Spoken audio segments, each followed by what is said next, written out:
శ్రీశైలం జలాశయం స్పిల్వే నుంచి నీరు వేగంగా కిందకు ప్రవహిస్తుండటంతో దిగువన కొండరాళ్లు కోతకు గురై ఫ్రంట్స్ పూల్ వద్ద క్రమంగా భారీ గుంతగా మారి డ్యాం భద్రతకే ముప్పుగా మారింది.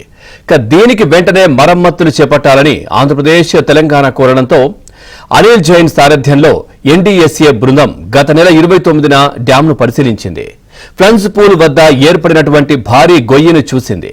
ఇంతకంటే ఘోరమైన భయంకరమైన దుస్థితిని నెలకొందని గుర్తించింది.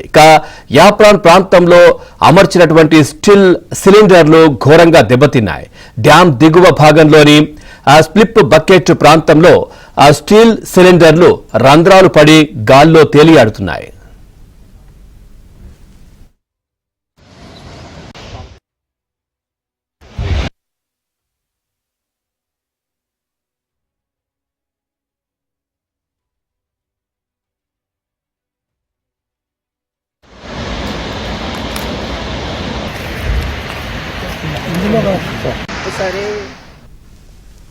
శ్రీశైలం జలాశయంలో వివిధ నిర్మాణాల మరమ్మతులను ఆగస్టులోపు చేపట్టాలని, లేదంటే పెను ప్రమాదం సంభవిస్తుందని జాతీయ డ్యామ్ సేఫ్టీ అథారిటీ ఎన్డీఎస్ఏ హెచ్చరించింది.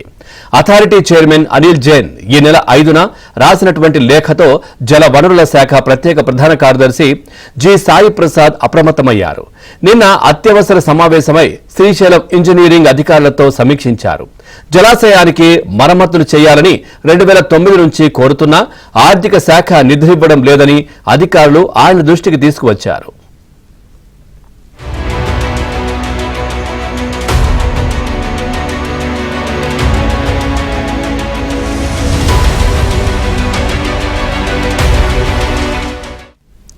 జలాశయం కింద నిర్మించిన చిన్న రిజర్వాయర్ కూడా ఆ వరదలకు కొట్టుకుపోయిందన్నారు.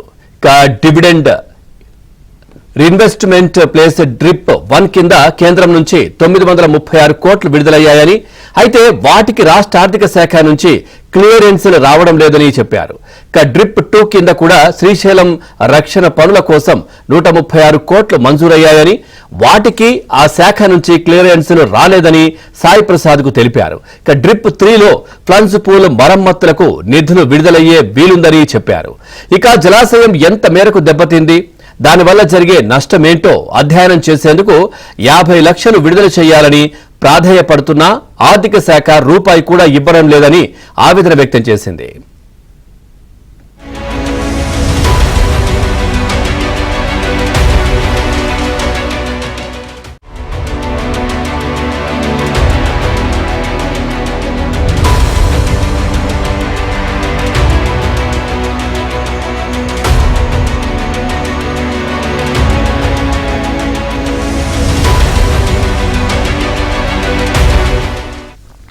నిధుల సమస్యలు తలెత్తితే ప్రస్తుతం శ్రీశైలం జలాశయం వద్ద పనులు చేస్తున్న నిర్మాణ సంస్థకు డ్యాం రక్షణ చర్యలు చేపట్టే బాధ్యతను అప్పగించాలని సూచించారు. కానీ ఆ కాంట్రాక్టు సంస్థకు 300 కోట్ల బిల్లులు చెల్లించాల్సి ఉందని అధికారులు చెప్పడంతో ఆయన మౌనం దాల్చారు.